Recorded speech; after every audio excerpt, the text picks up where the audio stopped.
আমি ওর গালে একটা চুমু দিলাম। এরপরে আস্তে আস্তে ওর শরীরে হাত বোলাচ্ছিলাম।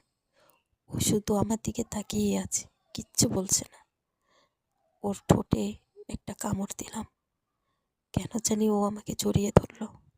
আমি আর নিজেকে কন্ট্রোল করে রাখতে পারছি না। এরপরে দুজনে খুব ভালো সময় কাটিয়ে ঘুমিয়েছিলাম। আমার নাম রনি। আজকে আমার কলেজের প্রথম দিন। তো প্রথম দিন চলে গেলাম কলেজে। যেই একটা মেয়ের প্রতি আমি এতটা বাজেভাবে ক্রাশ খেয়ে গেছি, মানে কি বলবো। ওকে আমার এতটা ভালো লেগেছে, মানে আমি প্রথম দিনই ওকে প্রপোজ করে ফেলি। আর ও সব্বার সামনে আমাকে একটা চড় মেরে বসে। এই, তোর সাহস হলো কি করে? তোকে চিনি না, জানি না, আমি আগে কখনো তোকে দেখিও নি। তুই আমাকে প্রপোজ করছিস? তুই জানিস আমার ব্যাপারে? হ্যাঁ, না জেনে শুনে তুই আমাকে প্রপোজ করছিস? আমার সামনে থেকে চলে যা, যা বলছি। তো এই বলেই মেয়েটা চলে গেল। আমি ওখানে স্তব্ধ হয়ে দাঁড়িয়ে আছি। তো অনেক হতাশা ভরা মন নিয়ে গেলাম ক্লাসে।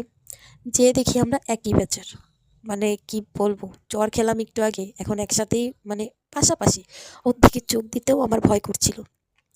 তো এভাবে বেশ কিছুদিন পার হয়ে গেল। তো ওর সাথে আমার এখন ওই রাগটা আর নেই। আমরা খুব ফ্রেন্ডলিভাবে কথা বলি, খুব সুন্দরভাবে মেলামেশা। তো একদিন ক্যাফেতে বসে আছি, সব ফ্রেন্ডরা আড্ডা দিচ্ছি। তো এর মাঝখানে আমি ওকে আবারও প্রপোজ করে বসলাম। তো ও আমাকে এত বাজেভাবে অপমান করলো সব ক্যাফেতে, সবার সামনে।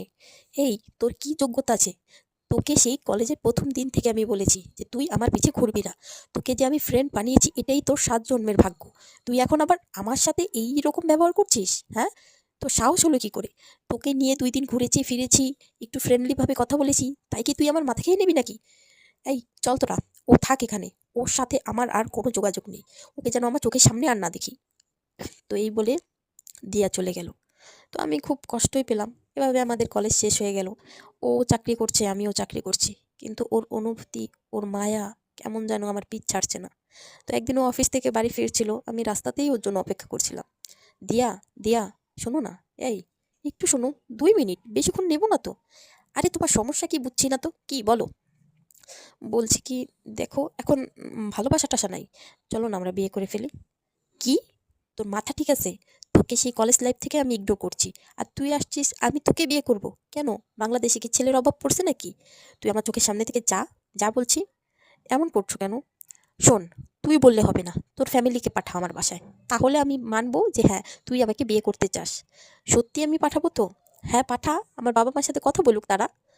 তো এত মনে, মানে আমার লাড্ডু ফুটছিল যে তিয়া আজকে ১ম বারের মতো, মানে আমার বাবা-মা যাতে ওর বাবা-মার সাথে কথা বলবে সেই কথাটাও বলেছে। তো আমি আমার বাবা-মাকে জানালাম। তারা তো মহা খুশি। কারণ দীর্ঘ ৪ বছর ধরেই তারা আমার পিছনে